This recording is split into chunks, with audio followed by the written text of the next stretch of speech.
संशोधन अधिनियम 2025 को लेकर इन दिनों सुप्रीम कोर्ट में गंभीर संवैधानिक बहस चल रही है। वरिष्ठ वकील कपिल सिब्बल ने सरकार की भूमिका पर बड़ा सवाल खड़ा कर दिया है। कपिल सिब्बल ने कहा कि राज्य सरकार कैसे तय करेंगी कि कोई मुस्लिम है या नहीं। सिब्बल की इस दलील ने अदालत में मौजूद सभी को सोचने पर मजबूर कर दिया। ऐसे में सीजेआई संजीव खन्ना को इस पर प्रतिक्रिया देनी पड़ी। दरअसल नए संशोधन में वक्फ की परिभाषा में ये जोड़ा गया है कि कोई भी स्थायी समर्पण यानी वक्फ तभी मान्य होगा जब वह व्यक्ति कम से कम 5 वर्षों से इस्लाम धर्म का पालन कर रहा हो। इस शर्त ने न केवल कानूनी सवाल खड़े कर दिए हैं बल्कि एक गहरी संवैधानिक चिंता भी पैदा कर दी है कि क्या राज्य तय कर सकता है कि कोई व्यक्ति किस धर्म का पालन करता है और कब से।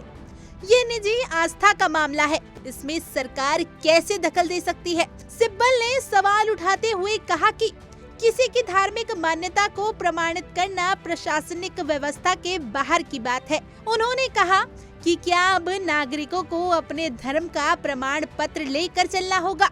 कोर्ट में चल रहे सिब्बल के सवालों पर आखिरकार सीजेआई ने जवाब दिया। संजीव खन्ना ने सिब्बल की बात को बीच में रोकते हुए कहा, हिंदू धर्म में भी इस तरह की संपत्ति संबंधित व्यवस्थाएं होती हैं और इसी कारण संसद ने मुस्लिम समाज के लिए अलग कानूनी ढांचा तैयार किया। संविधान का अनुच्छेद 26 ऐसा करने से नहीं रोकता। हालांकि कपिल सिब्बल ने इस बात पर भी आपत्ति जताई कि अधिनियम में कलेक्टर को यह अधिकार दिया गया है कि वह ये तय करे कि कोई संपत्ति वक्फ है या नहीं।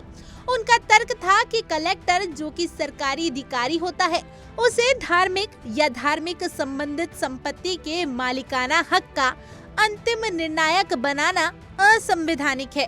उन्होंने चेताया कि इससे न केवल धार्मिक आजादी का उल्लंघन होगा बल्कि कलेक्टरों को ऐसी भूमिका दी जा रही है जो संवैधानिक संस्थाओं के बीच शक्ति के संतुलन को भी प्रभावित कर सकती है। सिब्बल ने कहा, सरकार मृत्यु से पहले ही तय करने की कोशिश कर रही है कि संपत्ति किसके पास जाएगी।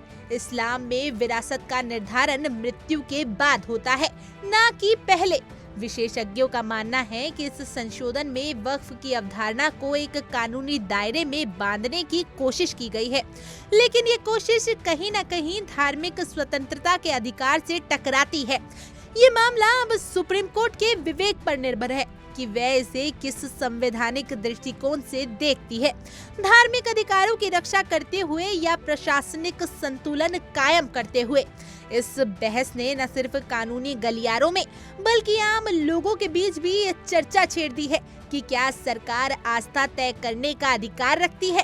खैर, आपकी इस मुद्दे पर क्या कुछ राय है हमें कमेंट कर जरूर बताएं और ऐसी और जानकारी के लिए आप इंडिया डेली का सोशल मीडिया पेज सब्सक्राइब कर लीजिए।